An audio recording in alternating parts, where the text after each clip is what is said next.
Okay, ladies and gentlemen, gentlemen and ladies and gents, what I have done is I've attempted to do this video, this information on my computer, but every time I've tried to populate the video, it won't populate. I believe it's because of the information that I'm talking about.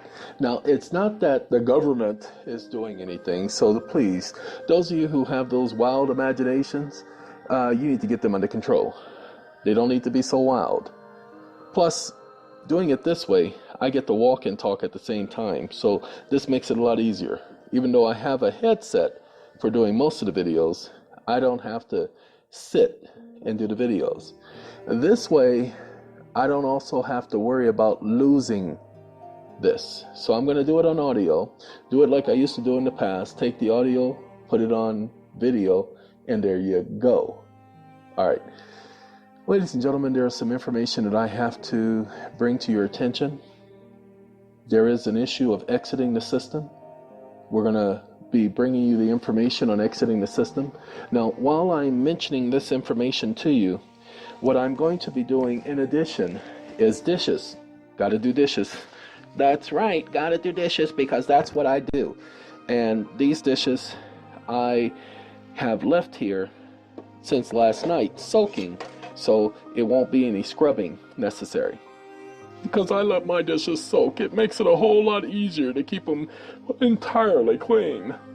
Alright, ladies and gentlemen, I'm gonna sit up here and give you a brief rundown of things as I've done in the past with most of the information that I've disseminated.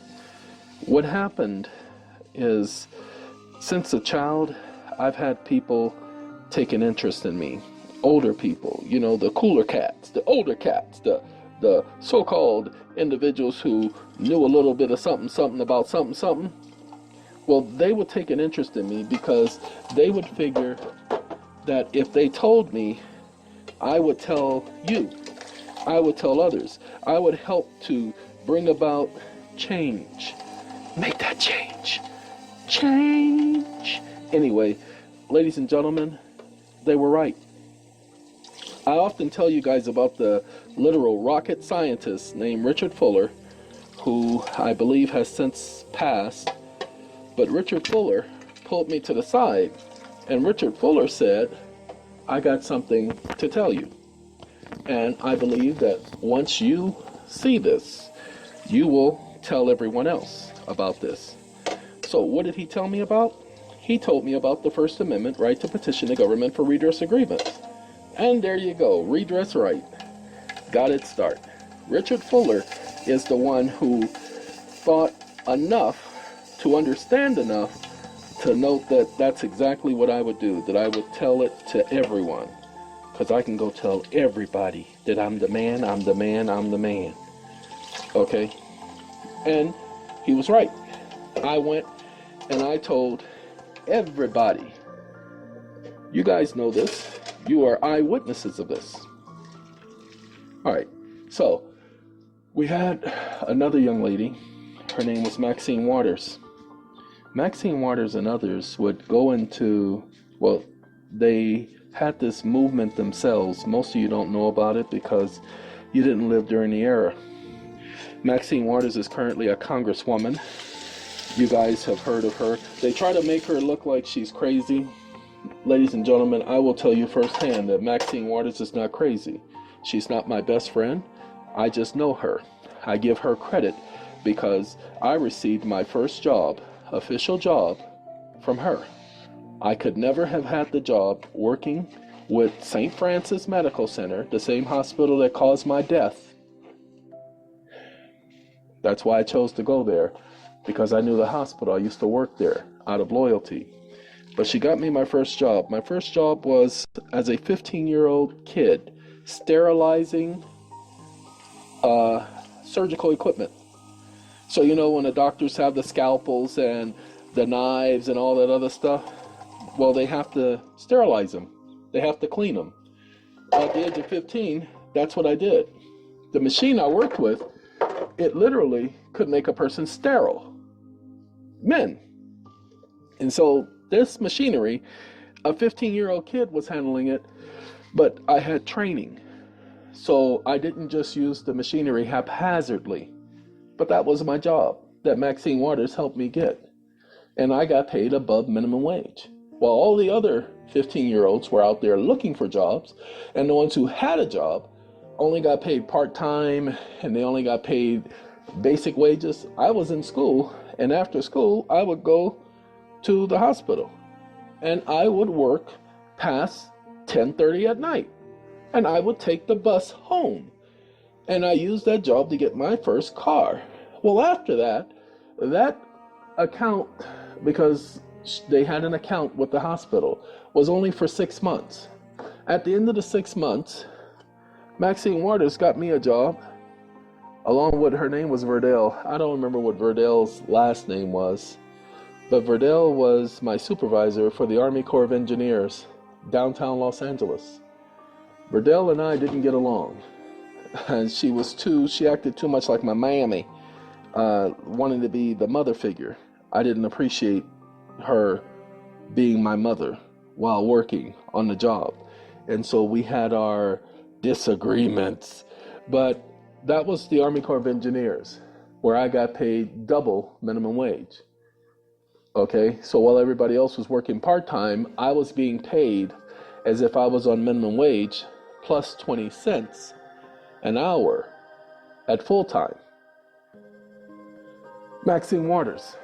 Maxine Waters made us, this was part of the agreement, that we spent an hour after school being trained, being educated, learning the system, learning administrative systems, learning the grievance process.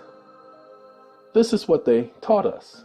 Now, what they did is they went throughout the community, and this happened in a lot of black communities. This was an organized thing that they did in a lot of black communities. So a lot of your so-called politicians went through something similar. Why? Because they were looking to create politicians, judges, doctors, lawyers. That's what they were trying to do. I was one of those individuals whom they thought would aspire to get involved in politics. Ladies and gentlemen, I told them then, I tell them now, I'm one of Jehovah's Witnesses. I would never have gotten involved in politics. Sorry, there is somebody who says that his followers are no part of the world. Political system is part of this world system. I could never be part of that. Some of you may not understand. Some of you will have your own stupid opinions. And when I say stupid opinions, it's because your opinion as to my opinion would be stupid. I'm not asking you for your opinion. That's why it's stupid that you would even think to voice your opinion. Okay, skeezer snatcher, big disease catcher, gonna go to get you, gotcha. Sorry, that's skeezer pleaser, and split personality by UTFO. How dare you voice your opinion? Skeezer snatcher, big disease catcher, gonna go to get you, gotcha. Don't blame it on your father. You told me that you love him. Blame it on your mother. All 5 of them. Okay. Anyway, ladies and gentlemen, I'm only giving you a brief history and synopsis of how things came about. What they did is they were teaching us how the system operates. That's why I tend to have a little bit more knowledge of what's going on administratively than most people, because I had training in understanding this. As I told you, it didn't start at 15 years old, but that is what happened at the age of 15. Prior to that, my father, the one whom on my birth certificate it says name withheld, for a long time we didn't know why he withheld his name. Only that he did not withhold his name. We just found out that he never withheld his name, that the doctors withheld placing the name there because he would not give them a last name. Okay, they had his age, they had his job, they had everything about him, they just didn't have his name. Well, we realized the reason why they didn't have his name is because he did not give them a last name. It's not that he refused to give them a last name. He didn't give them a last name because he didn't have a last name to give them. And so they decided not to list the last name. And there you go. The reason why there is no last name on my birth certificate. So what they did is they used my mother's last name. Shame on those idiots, huh? Well, it was and has been believed by me for quite some time that my father knew about everything that we're talking about. Why? Because my father used to take us around some of his friends. Now, he had a friend. This friend's name was Willie. And I believe his name was Willie. It's been a while, and Willie has since died. So I cannot begin to tell you if that is his correct name that we knew him by or not, because I don't remember. But let's just say his name was Willie. Willie was an alcoholic. Now, that was my father. My father associated with you, and he didn't, the fact that you were addicted to drugs or addicted to alcoholism, he did not use that against you. He understood that. He understood this young man's struggle with alcoholism. And so my father would go by and speak to him. And you know, if you've ever watched Sanford and Son, you know the friend, I think his name on Sanford and Son was Willie. He used to come by drunk all the time, and how Willie, on the show, being a drunk, you could hold a decent conversation with him. Well, most drunks, you can actually hold a conversation with. They have learned to operate in a silver comatose state. Well, that was this character. Well, these guys used to get together on a street corner. You guys have seen it on TV portrayed all the time. They get there on the street corners and they have the little brown paper bag with their alcohol in the brown paper bag. And they would have these conversations. Well, while my brothers and sisters would be playing around the area, I'd be there listening. Because these older guys didn't talk about sex. They didn't talk about women. They didn't talk about how many women they had and what they did with women the night before, contrary to popular belief, where people think that when grown folk get together, that's all they talk about. No, that's all the ignorant grown folk talk about today. They talk about sports, they talk about sex, they talk about women. Ladies and gentlemen, that wasn't how it was back then. And I can attest to that. Because see, I keep telling you, I'm the guy that the grown folk would allow to be around, but I could not talk. I could not interject. I could not open my mouth. If I opened my mouth, I was told to leave. And so I had to sit there and listen. And my mind is a sponge. It absorbs a whole lot. And so I listened to what these gentlemen were talking about. And then after some time, they saw that I was able to articulate my thoughts. And so they allowed me to speak, to interject, to voice my opinion. And my opinion and voicing it, I did. So eventually I was given the opportunity of talking. And when I was given this opportunity, they have never ever told me, no, get out of here. You can't talk. No, that's stupid. Never once did they ever tell me that an idea was stupid, an idea was moronic, an idea was crazy. We always debated. We always talked about whatever it was. If I suggested something, they sat there and we talked about it. If I was wrong, they would explain to me where my thinking was off, where my opinion was not accurate. This is what they would do. And I appreciated these men. Why are you talking about all of this? What's up? I mean, aren't we supposed to be talking about this and aren't we supposed to be talking about that? Ladies and gentlemen, you're absolutely right. But I felt it was necessary for me to let you know whom you've been listening to all these years. You've been listening to the many voices that have come along the way to help me to understand. And these are the voices other than the main voice, the one who I ask for an understanding of how this system operates. So what I'm going to suggest is that you start paying a little bit more attention to what's being said at this time, because it's absolutely necessary. Now, I tell all of you that I make French toast and that people would come by my house for French toast, that they still talk about my French toast to this very day. Well, I am making myself some French toast, okay? So while I'm making myself some French toast, the way I do it, the kind you don't have to add any syrup or anything else to it, while I'm making my French toast as we speak, and while I'm doing that, I'm going to help educate you on the system, how it got its start, where it got its start, why it's running and operating the way it is. Here we go. In 1914, roughly the end of 1913, beginning of 1914, there was this situation, and I believe it was mid-1914, by the way. There was this situation where there was this king, and this king, he was riding through town.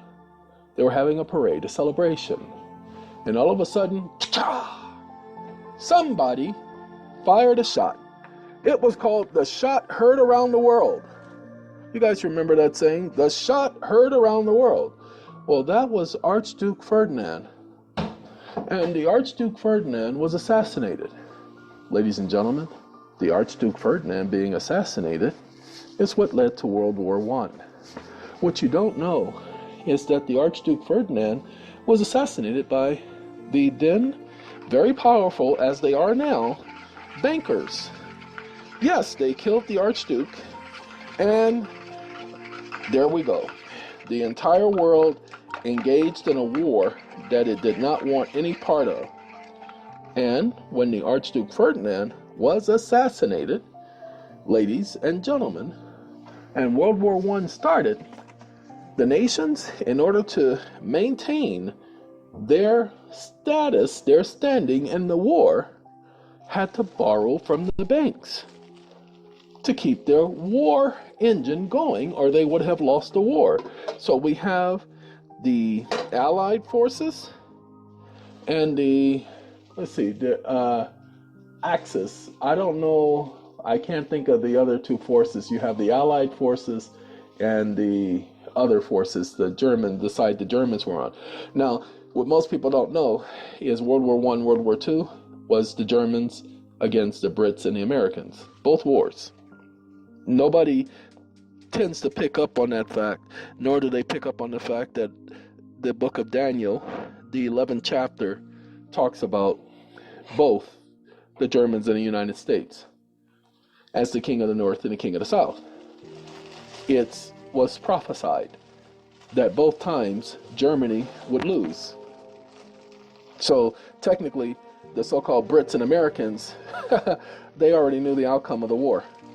Even though the bankers were the ones who started it, it had been prophesied in scripture.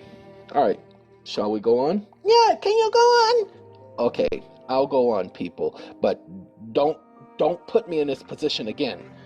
All right, now we have those two factions being involved in the war, and this war going on, and what's our problem? Well, we know that the bankers started this war. We know that they are the ones who ordered the assassination of the Archduke, like they've ordered many assassinations in the past.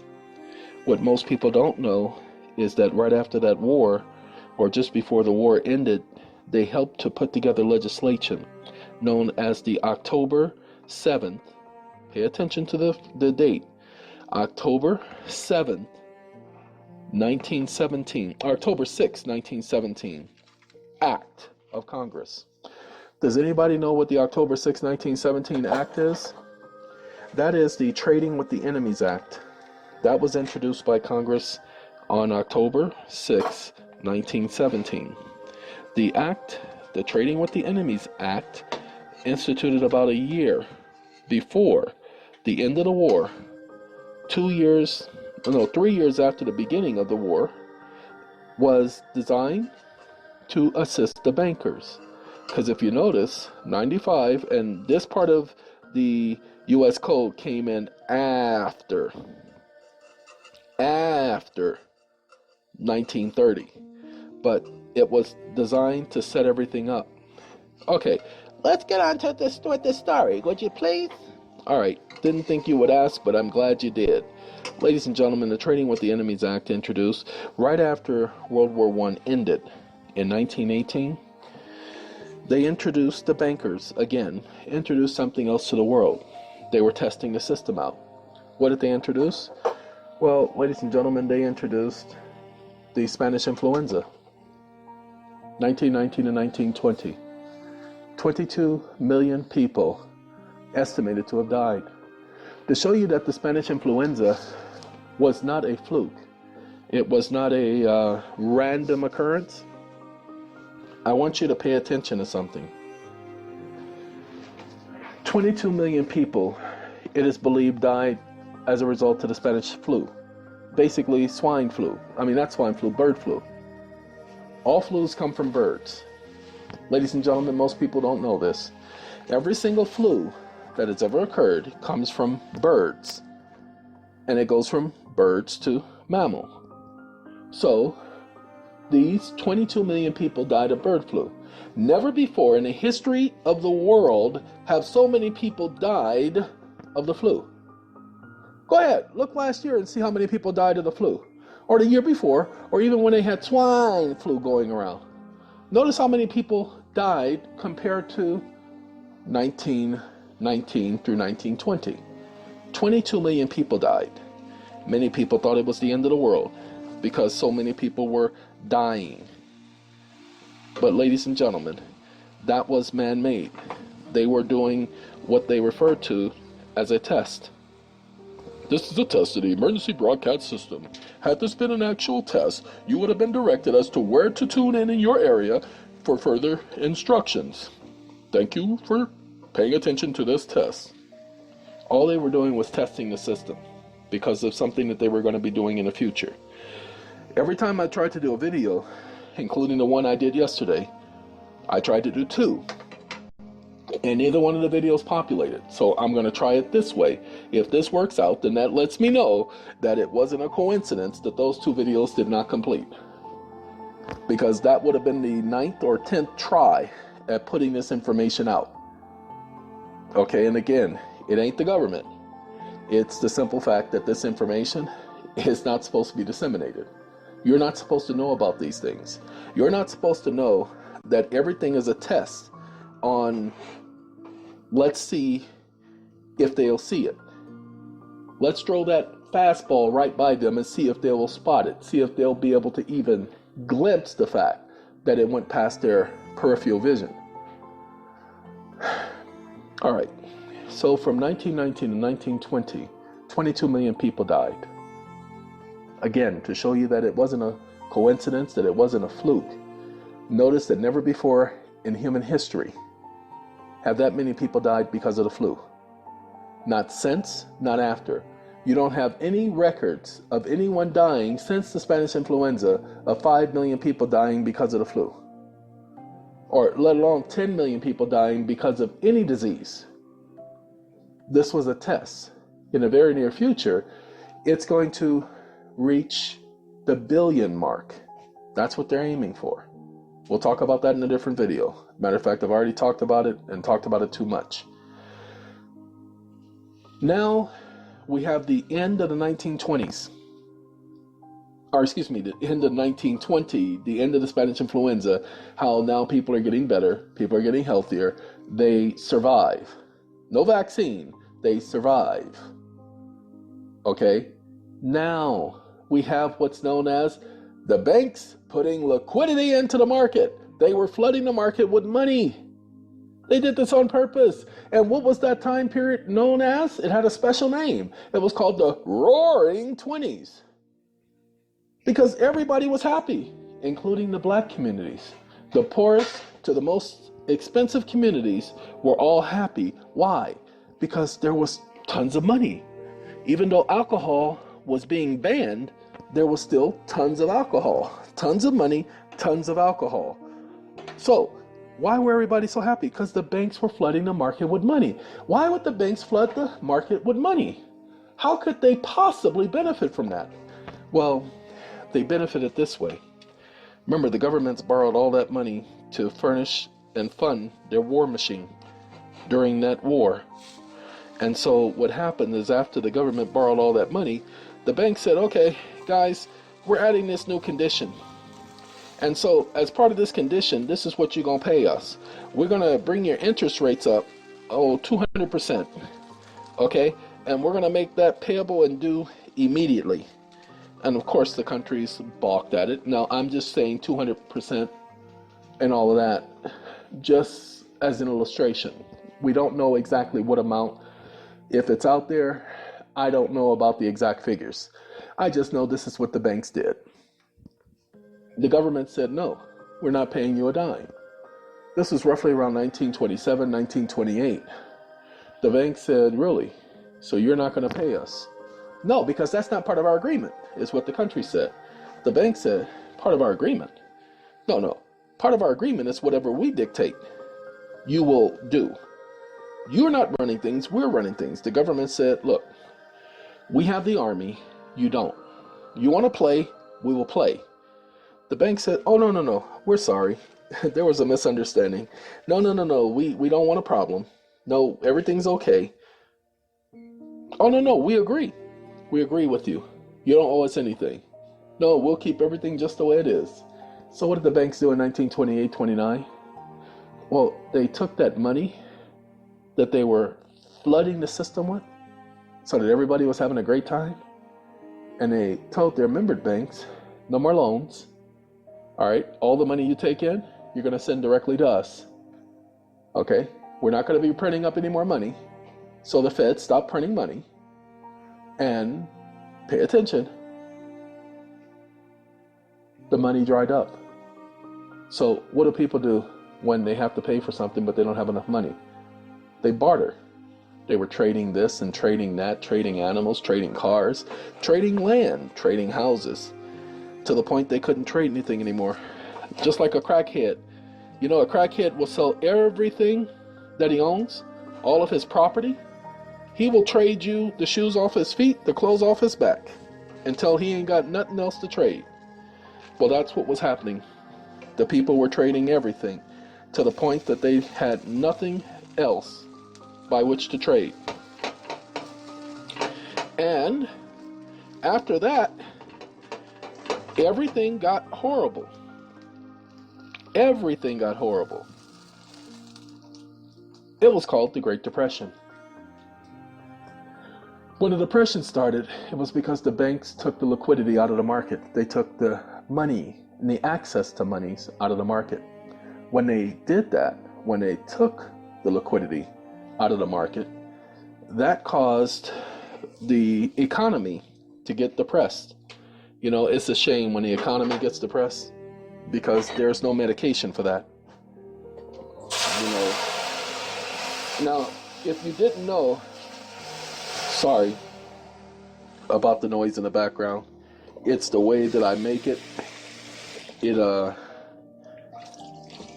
is unique with French toast, and so what I'm doing is I'm cleaning the pan because this is not a stainless, stickless pan, and so I am actually cleaning in between my cooking, but we're going to get back to things.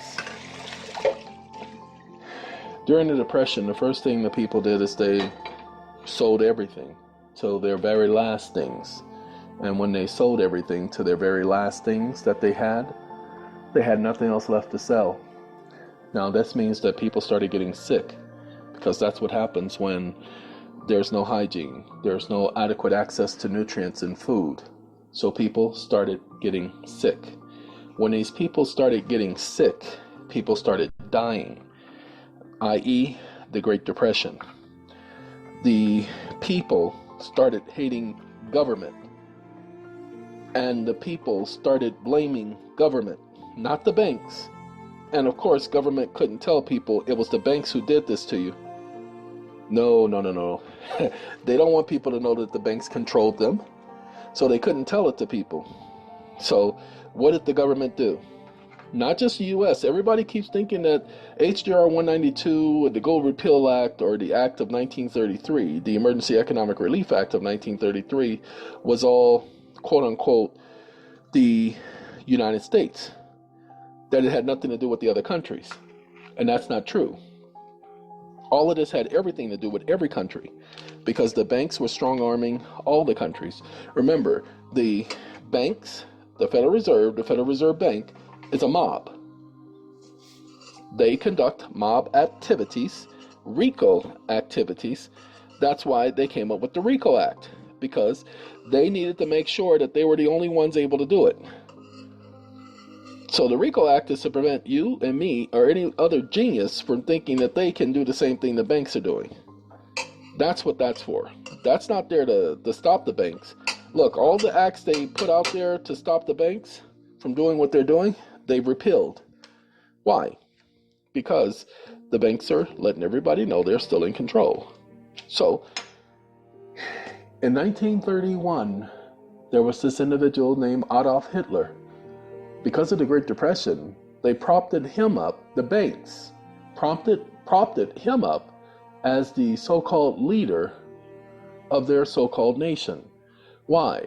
Because the banks needed to wrestle control away from the United States and Great Britain.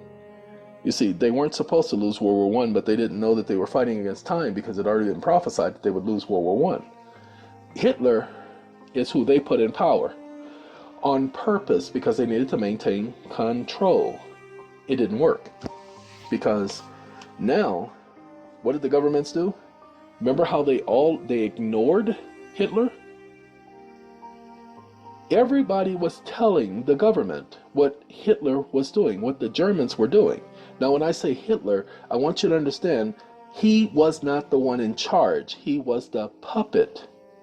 So I'm just using his name, but I'm not saying that he himself actually had any control over what was going on, because he did not.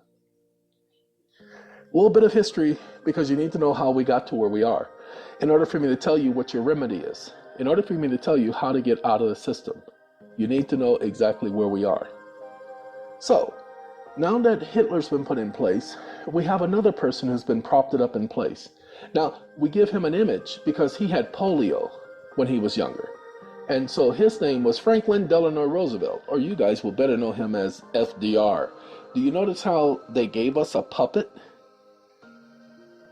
And we took that puppet and we try to tout him as being great. You know, he was this, he was that. But ladies and gentlemen, he was a puppet too. They put him in office too. And what did he sell us on?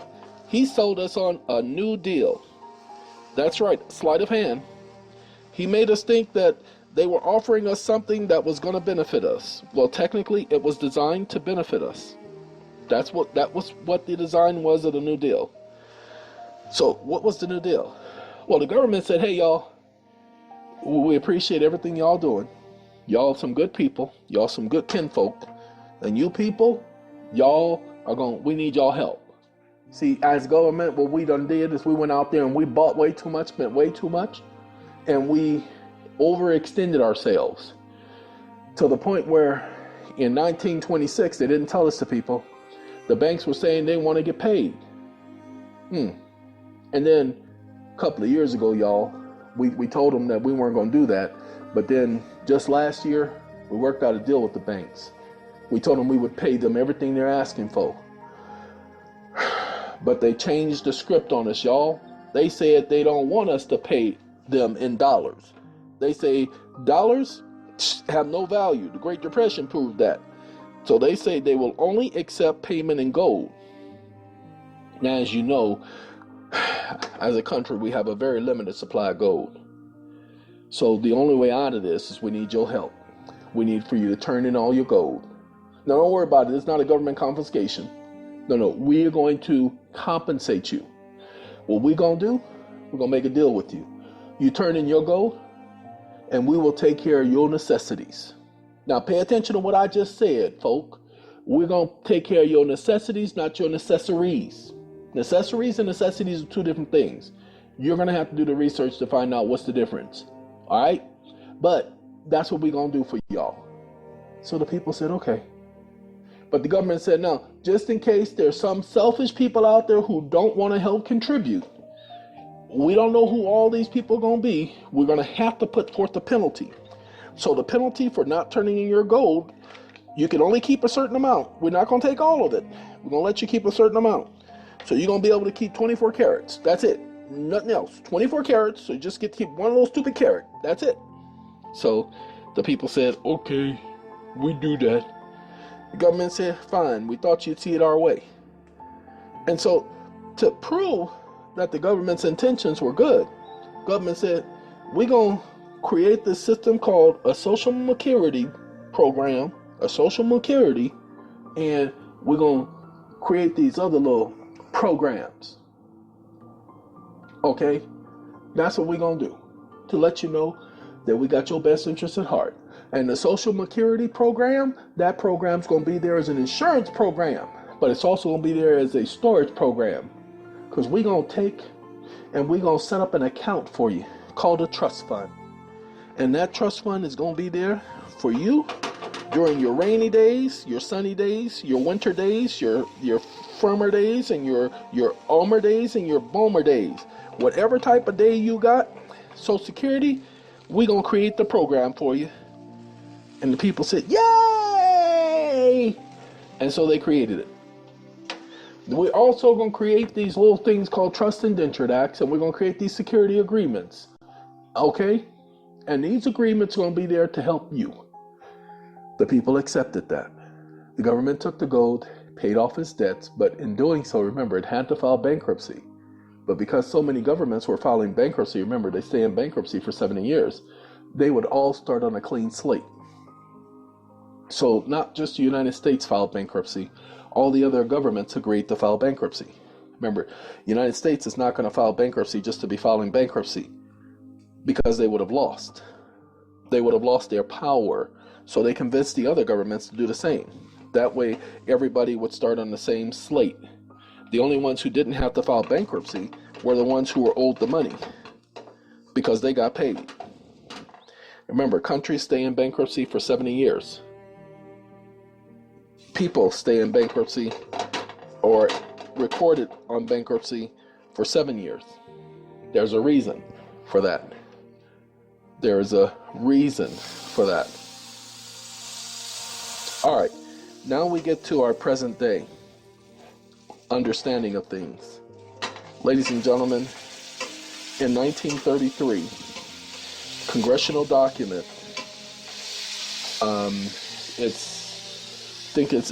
I got to go to the computer and turn it on to read it to you.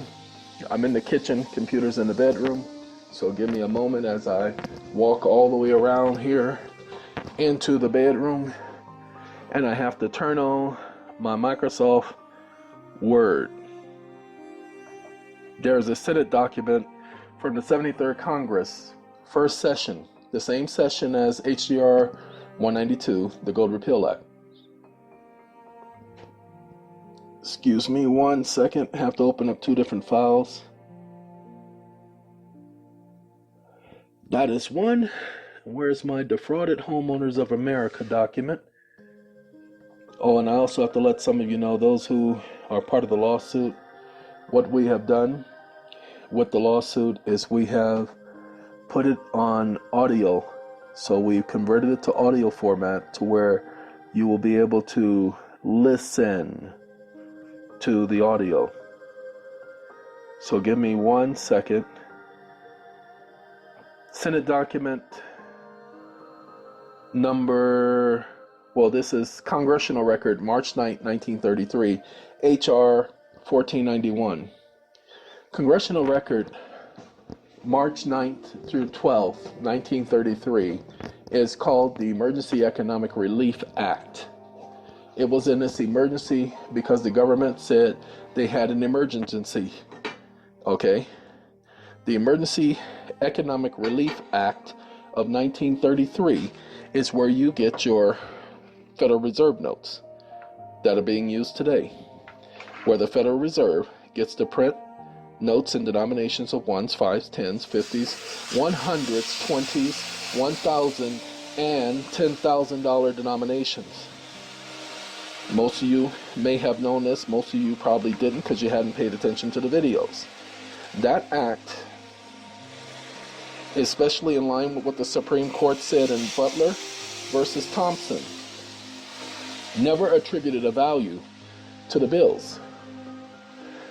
Because the act never attributed a value to the bills, each dollar is worth exactly what the other dollar is worth. There's equal power for every dollar. So they're all equal in value. But notice this, the ownership of all property is in the state. That's why all of your properties are recorded with the county recorder. Individual so-called ownership is only by virtue of government, i.e. law. Yeah, your individual ownership can only be by virtue of statute. Amounting to mere user, and the use will be in accordance with the law and subordinate to the necessities of the state, which is why they can do eminent domain. This is Senate document number 43, 73rd Congress, first session. Senate document number 43, 73rd Congress, first session. Pay attention to this next part. This is the congressional record, House Resolution 1491, page 83 of the March 9th through 12th Act of 1933, the Emergency Economic Relief Act. Under the new law, what new law? The Emergency Economic Relief Act. The money, M-O-N-E-Y, is issued to the banks and not to the people. In return for government obligations, what government obligation? Bills of exchange, drafts, notes, trade acceptances, and bankers' acceptances. So the government issues money to the bank. It says under the new law, the money is issued to the banks. The government doesn't issue money to the banks. The Federal Reserve does, because that law, March 9th, 1933, gave the bank the right to print the money. They issue it to the banks through the Federal Reserve System. The money will be worth 100 cents on the dollar, being backed by the credit of the nation. Credit of the nation. Then it says it will represent a mortgage on all homes and other properties of all the people of the nation. Wait a minute. The money printed by the feds is representation of a mortgage on all the homes, on all the people, of all the people? How is that possible? How could the money issued by the feds be representative of a mortgage on the property of the people? Interesting, you've been hearing it for years. Well, that's where they're getting it from. That's where they're charging us interest. They're not charging us just interest. Remember, it represents a mortgage on all the property of the people. Pay attention. I didn't say this. That Senate document said it. The Congressional Act said it. The new law said it. The new law dictating what money is. Now, you got these people, including myself in the past, who would tell you what lawful money is. Ladies and gentlemen, I've known what lawful money is after all the research for quite some time. You know what lawful money is? Raise your hand. Okay, you. What's lawful money? Lawful money is the money issued by the Treasury when you turn in your dollars. You're talking about 12 U.S.C. 411. Yeah, 12 United States Code, Title 12, Section 411. Okay, that's not what money is. That tells a person how to redeem their dollar bills for lawful money. But it doesn't tell people what lawful money actually is. Yeah, it does. No, it doesn't. You want to know what lawful money actually is? Yeah, what's your opinion? Not my opinion. It's what the actual Congress said. Ladies and gentlemen, Congress just told us that it's to be worth 100 cents on the dollar because it's backed by the credit of the nation. Remember, legal tender is a coupon.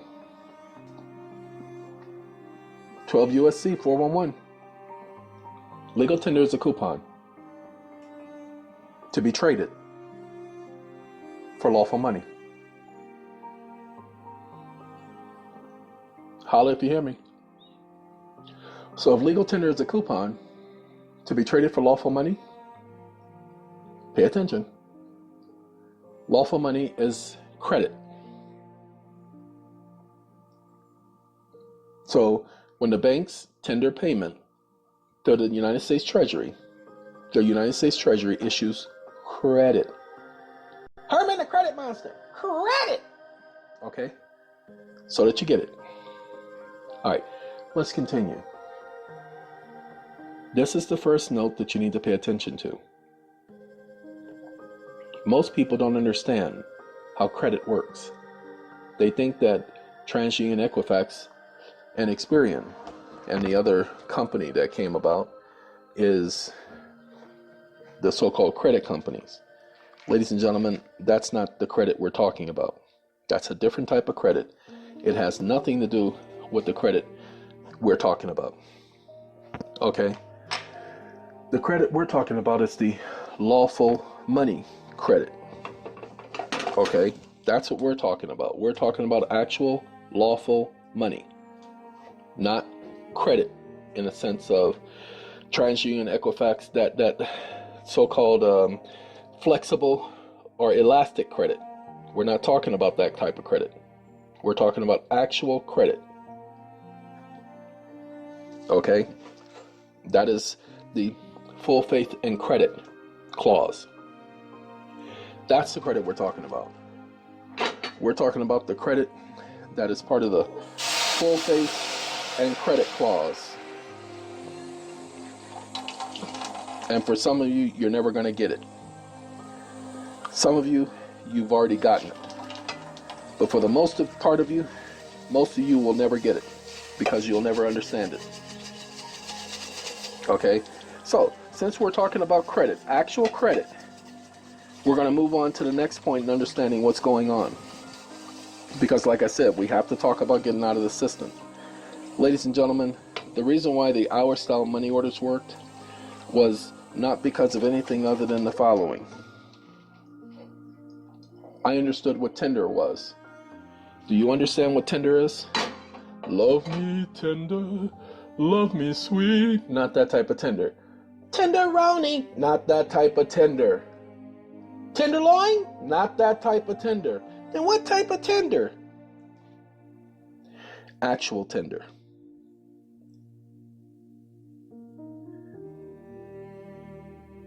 Yep, the type of tender that is construed in law. Now, to understand tender, I'll need all of you to pay attention to the following information. And I need you to go ahead and do a Google search for this particular document. This document is entitled Tender of Payment under UCC Section 3-604. So, it is published by the Ohio State University Knowledge Bank, Ohio State University Law Journal, okay, Moritz College of Law. As I was explaining in the last video that I attempted to do, you cannot publish a thing in any medical journal or law journal of any university without it first being tested as to its accuracy, because you know that if they publish inaccurate information in their journals, then they would lose that reputation for being accurate, for being experts. Okay, tender of payment under UCC Section 3-604, A Forgotten Defense, published in 1978. Ladies and gentlemen, this information is still pertinent today because it explains what the legal definition for tender is. Most people think of tender as legal tender. And so when you mention tender to somebody, tenderloin, tenderoni, love me tender, love me sweet, then people are thinking of the wrong stuff, as opposed to thinking of tender under Uniform Commercial Code, Article 3, Section 604. It says, tender of payment may be defined as an unconstitutional offer by a debtor to or an obligor to pay another. Okay, ladies and gentlemen, what is tender? Tender of payment may be defined as an unconstitutional offer by a debtor or an obligor to pay another. No, don't parrot what you're reading. Understand it before you repeat it. So, tender of payment is defined as an unconstitutional offer. Or excuse me, unconditional offer. Unconstitutional. Yes, it's unconstitutional in so many ways.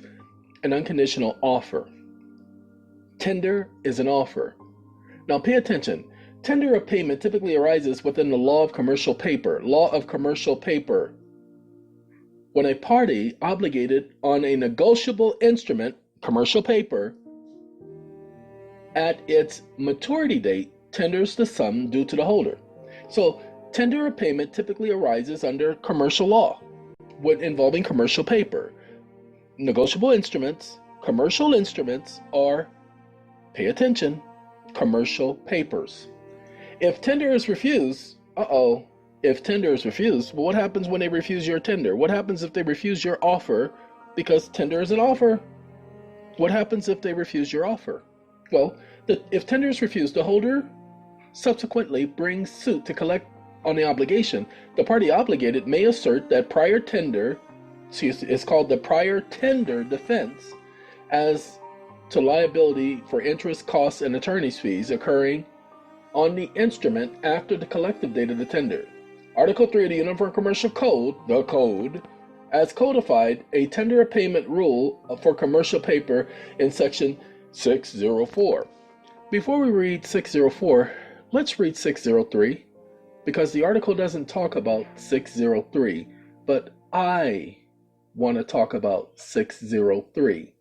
Those of you who have access to the internet, while you are looking at this, what I would ask for you to do, and I strictly, firmly, and assuredly ask that you do this, I need for you to look up this section, Article 3, the Uniform Commercial Code, Section 603.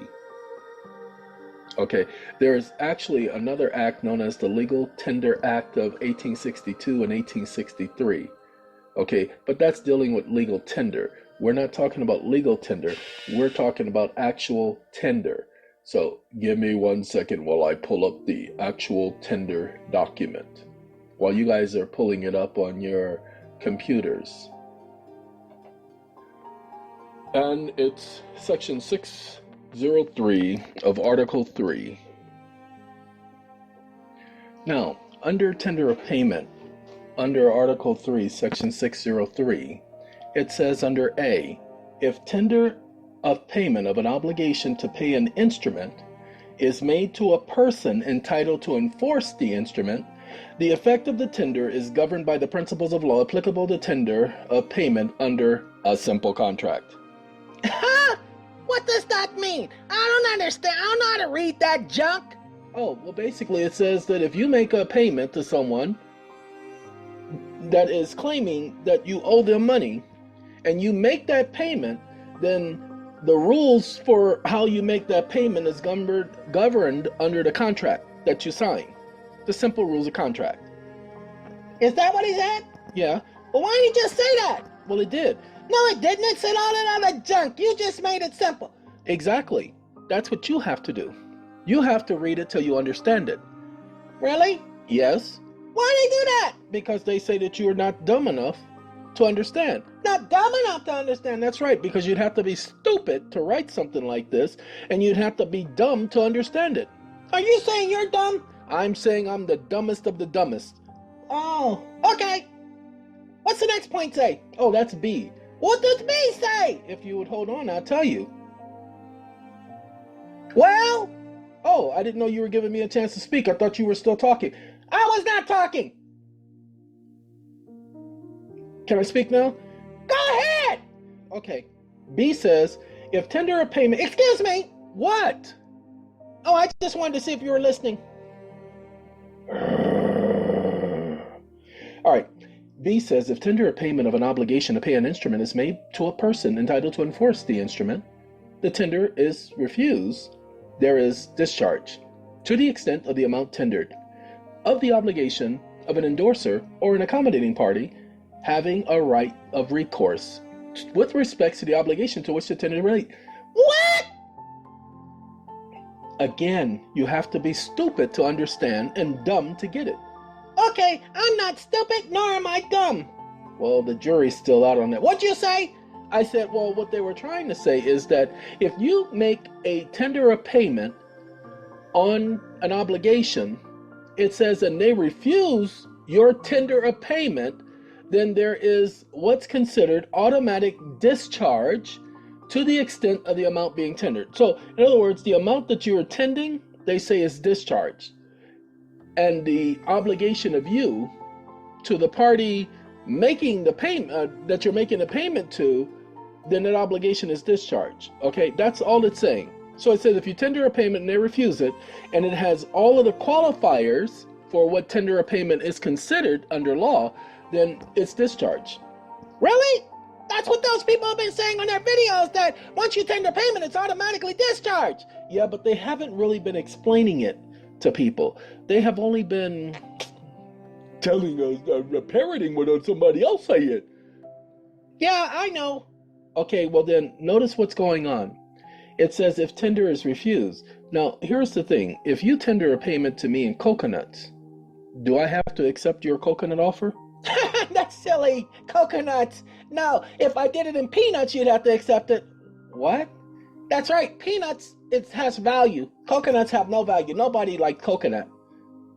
Okay. Well, anyway, ladies and gentlemen.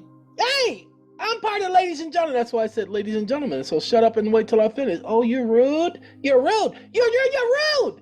That's right. So shut up. Shut it up, Gina. Ladies and gentlemen, basically what's happening is that tender of payment may be refused.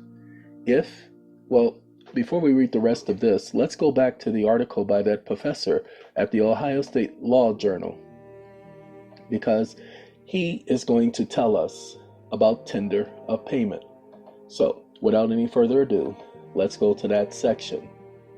Now, I'm at a different section of the code, but I have to go down to get past that section. And I'm not looking for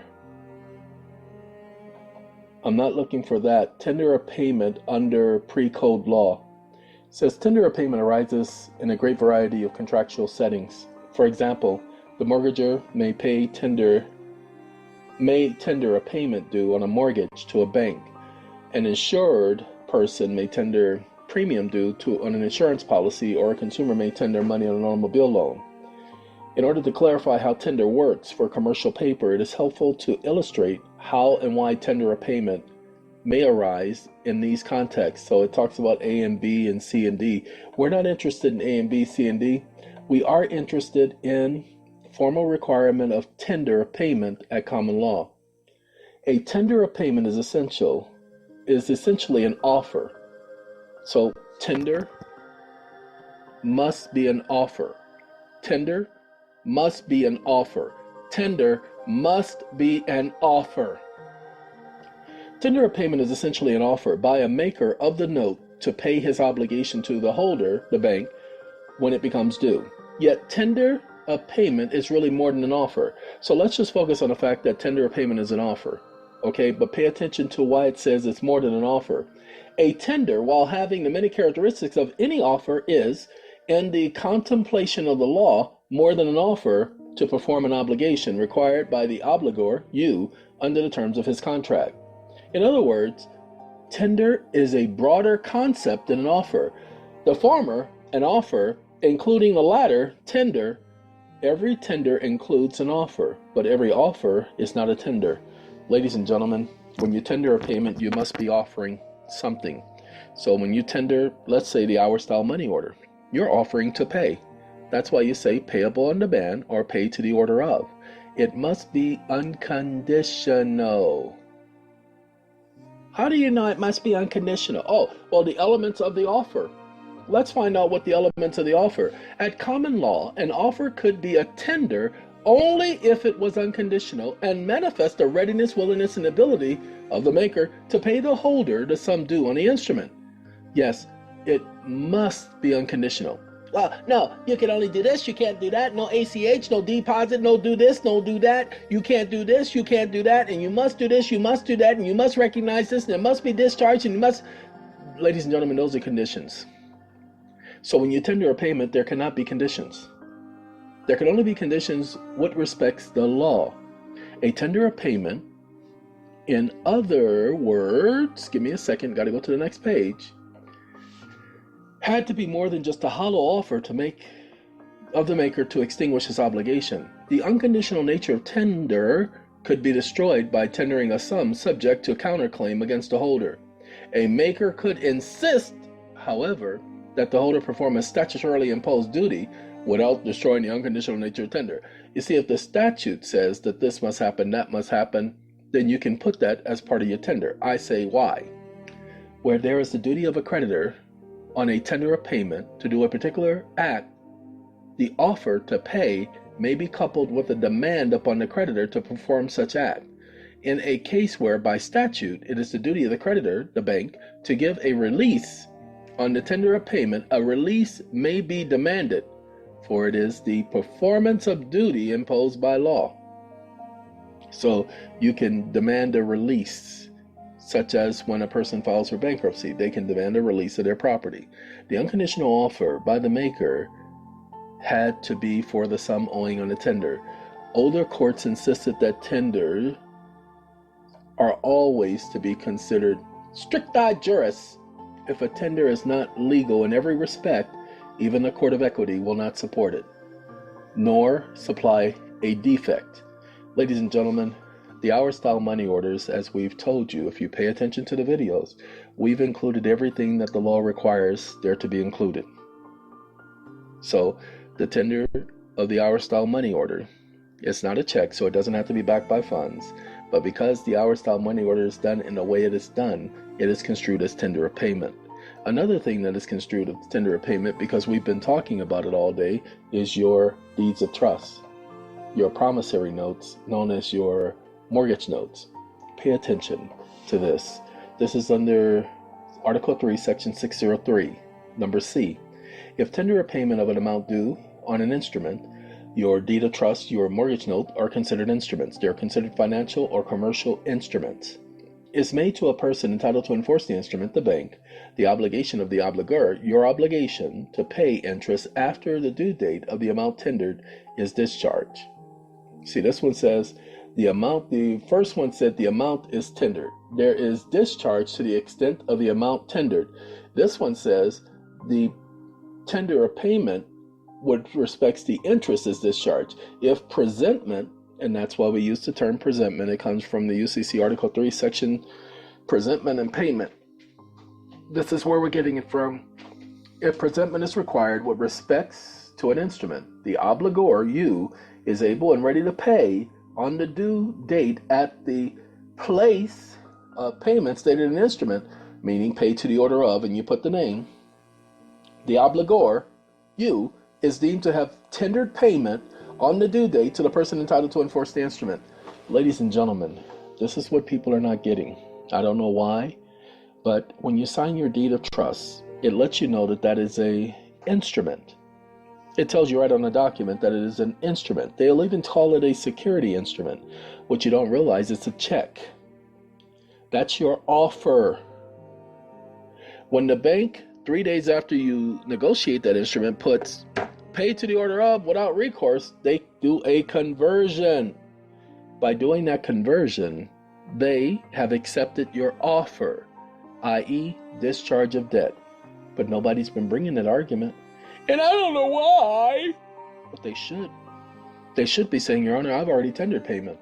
Now, what you don't know is once you do this, let's go back to the other article. We're going to go to section 604. We went to 603, but this professor talks about 604.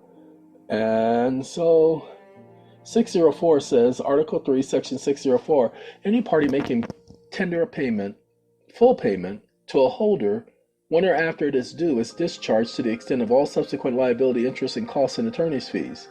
Okay, so when you make a payment, they cannot continue to charge you interest. If the holder refuses such tender the holder's refusal of such tender wholly discharges any party who has a right of recourse against the party making the tender. So it discharges any party who has a right of recourse against you. Where the maker or acceptor of an instrument payable otherwise than on demand, is able and ready to pay at every place of payment specified in the instrument when it is due, it is equivalent to tender. So that is what you do. You tell them payable on demand.